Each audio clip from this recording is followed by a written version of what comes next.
Next ఇంకొక అంశం అండి, ఇది మన రా చీఫ్ పరాగ్ జైన్ బంగ్లా విజిట్.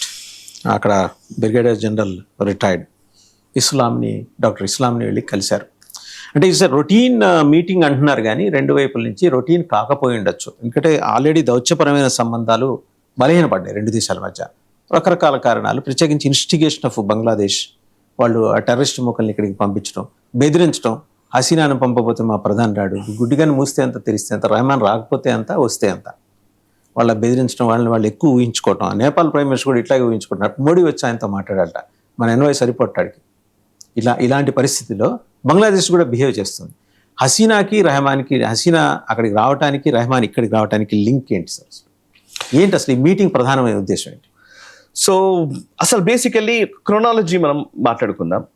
ఆగస్ట్ 5వ తేదీన షేక్ హసీనా అక్కడ నుంచి బంగ్లాదేశ్ నుంచి పారిపోయి భారతదేశంలోకి వచ్చి 2 సంవత్సరాలు పూర్తవుతున్న టైంలో ఆగస్ట్ 5వ తేదీన షేక్ హసీనా ప్రెస్ మీట్ పెట్టి బంగ్లాదేశ్కి నేను తిరిగి వస్తాను డిసెంబర్లో అని ప్రకటించారు.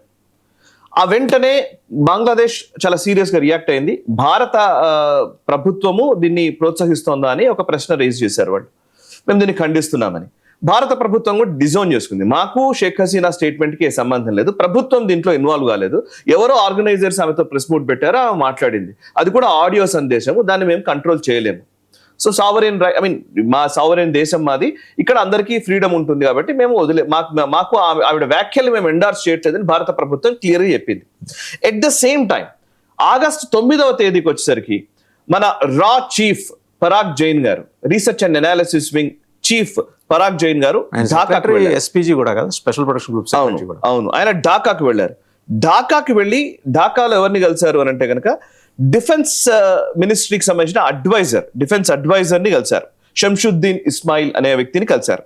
సో ఆయన్ని కలిసిన తర్వాత అక్కడ నుంచి షంషుద్దీన్ అహ్మద్ ఆయన్ని కలిసిన తర్వాత ఆయన ఈవెన్ అది అయిన సందర్భంలోనే రా చీఫ్ ఢాకాకు వెళ్ళడం అనేది చాలా కీలకమైన అంశం. రా చీఫ్ ఢాకాకు వెళ్ళిన నెక్స్ట్ డేనే ఆగస్ట్ 10th రోజున దినేష్ త్రివేది, ఆగస్ట్ 9th రోజునే దినేష్ త్రివేది మన బంగ్లాదేశ్ కి సంబంధించినటువంటి ఇండియన్ హై కమిషన్ ఉంటుంది, హై కమిషనర్ అనమాట ఆయన, మన భారత ప్రతినిధి, ఢాకాలో ఉన్నటువంటి భారత ప్రతినిధి. ఆయన దినేష్ త్రివేది గారు బంగ్లాదేశ్ ఫారెన్ మినిస్టర్ ఖలీలుర్ రెహమాన్ ని కలిశారు. అండ్ అది అయిన నెక్స్ట్ డేనే ఆగస్ట్ 10th రోజున దినేష్ త్రివేది గారు తారిక్ రెహమాన్ ని కలిశారు. తారిక్ రెహమాన్ ని కలవడం వరకు ఓకే, భారత ప్రతినిధి పోయాడు, అక్కడ ఇద్దరు అక్కడ విదేశాంగ మంత్రిని అదే విధంగా ప్రధానమంత్రిని కలిశారనుకుంటే ఒక నెక్స్ట్ డేనే ఆగస్ట్ 11th కి అదే దినేష్ త్రివేది భారత్కి వచ్చారు, మోదీని కలిశారు. సో క్రోనాలజీ లెక్కేయండి, ఆగస్ట్ 5th రోజు Sheikh Hasina press meet, 9th రోజున రా చీఫ్ బంగ్లాదేశ్ పర్యటన, 9th రోజునే ఫారెన్ మినిస్టర్ ని, 10th రోజున ప్రైమ్ మినిస్టర్ ని మన హై కమిషనర్ కలిశారు. నెక్స్ట్ డేనే మన భారతదేశానికి వచ్చి మోదీని కలిశారు. సో ఇదంతా బ్రీఫింగ్ జరుగుతోంది, అంటే బ్యాక్ ఎండ్ ఛానల్స్ లో ఏదో యాక్టివిటీ జరుగుతోంది. ఈ యాక్టివిటీ దేనికి సంకేతం, ఏం జరగబోతుంది అనేది మనం చూడాలి. అంతకంటే దాంట్లో ఒక 2-3 టేక్అవేస్ ఉన్నాయి. ఒకటి ఏంటంటే షేక్ హసీనా ఆల్రెడీ బంగ్లాదేశ్కి వెళ్తానని ప్రకటించిన నేపథ్యంలో ఆమెకి ఒక గ్రౌండ్ ని ప్రిపేర్ చేసే ప్రయత్నం ఏమైనా భారత్ చేస్తోందా, ఇంటెలిజెన్స్ ఏజెన్సీస్ చేస్తున్నాయా? ఎందుకు గ్రౌండ్ ప్రిపేర్ చేయాలి అని అంటే కనుక ఆమె అక్కడికి వెళ్ళడం మనకు కూడా కావాలి, ఒకటి. 2, అక్కడ డెమోక్రసీ ఉండడం కావాలి. అక్కడ డెమోక్రసీ లేని ఒక ఆటోక్రసీలోకి వెళ్లకుండా మనం చూడాలి. బంగ్లాదేశ్లో వన్స్ ఆటోక్రసీలోకి వెళ్ళిపోయి తారిక్ రెహమాన్ ఆయన ఏమనుకుంటే అది చేసే పరిస్థితి ఉందనుకోండి, అది మనకు మంచిది కాదు, ప్రమాదకరం.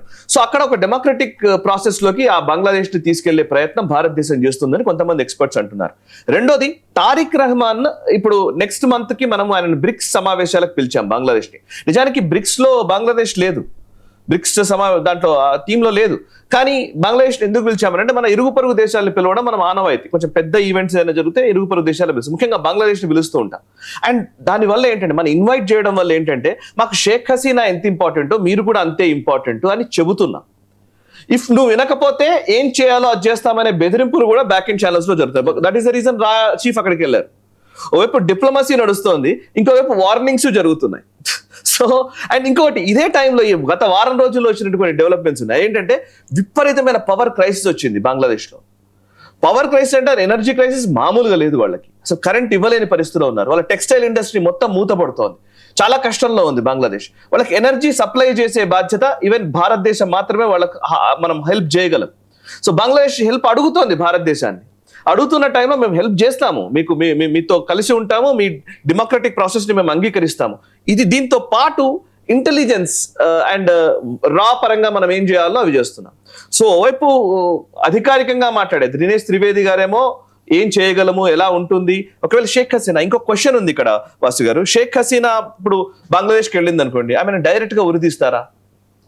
ఈ ప్రశ్నలు కూడా ఎగ్జిక్యూట్ చేస్తారు కదా, ఈ క్వశ్చన్ ఉంది. దీని మీద ఏదో ఒక దాని ఏమంటారు మధ్య మార్గంగా ఏదో ఒక సొల్యూషన్ తీసుకొచ్చి ఉండవచ్చు.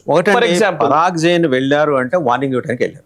ఖచ్చితంగా రాచీఫ్ దౌత్యపరంగా మాట్లాడుకునేవి ఎలా ఉన్నారండి రెహమాన్ గారు, లంచ్ చేశారా, డిన్నర్ చేసి దౌత్యపరంగా జరిగే వ్యవహారం. కరెక్ట్, ఒళ్ళు దగ్గర పెట్టుకొని చెప్పేది పరాగ్ జైన్. అండ్ ఇంకొకటి ఏంటంటే బంగ్లాదేశ్ కి షేక్ హసీనా వెళ్లే క్రమంలో ఆమె డిసెంబర్ లో ఎన్నో రోజులు మనం ఉంచుకోలేము ఇక్కడ, మన దగ్గరనే షేక్ హసీనా ఉంచడం కూడా కరెక్ట్ కాదు, అది వర్కౌట్ కాదు. ఎప్పుడో ఒక సందర్భంలో వాళ్ళు వెనక్కి వెళ్ళిపోయే వాతావరణం క్రియేట్ చేసే ప్రయత్నం జరుగుతోంది. డిసెంబర్ లో ఆమె వెళ్ళాలి అని అంటే కనుక ఈ లోపల ఈ ఆగస్ట్, సెప్టెంబర్, అక్టోబర్, నవంబర్ ఈ 3-4 నెలల్లో చేయాల్సిన ప్రయత్నాలు ఎగ్జిట్ కి సంబంధించిన ప్లాట్ఫామ్ క్రియేట్ చేయడం. అండ్ మన వాళ్ళు చెప్తున్నది ఏంటంటే ఇంకోటి, మీరు మీ దగ్గర లీగల్ ప్రాసెస్ లో మీరు ఏదైతే ఆమె మీద చర్యలు తీసుకోవాలనుకుంటారో తీసుకోండి, దానికేం ప్రాబ్లం లేదు. కానీ లీగల్ ప్రాసెస్ లో చేయండి, డెమోక్రటిక్ ప్రాసెస్ లో చేయండి. ఏదో మీరు చేస్తానంటే కుదరదు. అంటే అర్థం ఏంటి, షేక్ హసీనాని ఉరిదీయడమో ఇంకోటో చేయకండి, మీ దగ్గర అక్కడ పెట్టండి. ఆమె ఒక అపాలజీస్ చెప్తుందో ఇంకోటో జరుగుతుంది. తారిక్ రెహమాన్ అయినా షేక్ హసీనా అయినా ఇద్దరికి కూడా డెమోక్రటిక్ వాల్యూస్ ఉన్నంత వరకే వాళ్ళిద్దరు ఉంటారు. వన్స్ పాకిస్తాన్ ఇంటర్వ్యూన్ అయిపోయిందని అంటే, ఇక్కడ ఉన్నటువంటి సోకాల్డ్ ఈ టెర్రరిస్ట్ యాక్టివిటీస్ పెరిగాయంటే, జమాతే ఇస్లామీలు ఇట్లాంటివి పెరిగాయంటే వీళ్ళిద్దరు అవుట్ అయిపోతారు. సో ఎందుకంటే వీళ్ళిద్దరు కూడా డెమోక్రటిక్ దాంట్లో వచ్చిన వాళ్ళే. మీరు మామూలుగా చూస్తే కూడా తారిక్ రెహమాన్ ఫాదర్ జియావుర్ రెహమాన్, ఆయన కూడా పాకిస్తాన్ అగేన్స్ట్ గా కొట్లాడినవాడే.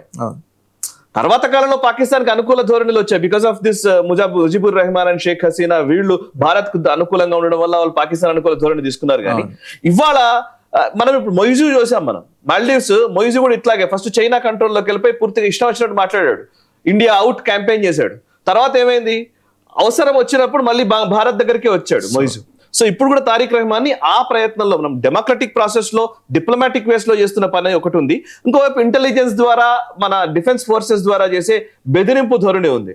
స్టిక్ అండ్ క్యారెట్ రెండు మనం అమలు పరుస్తున్నాం.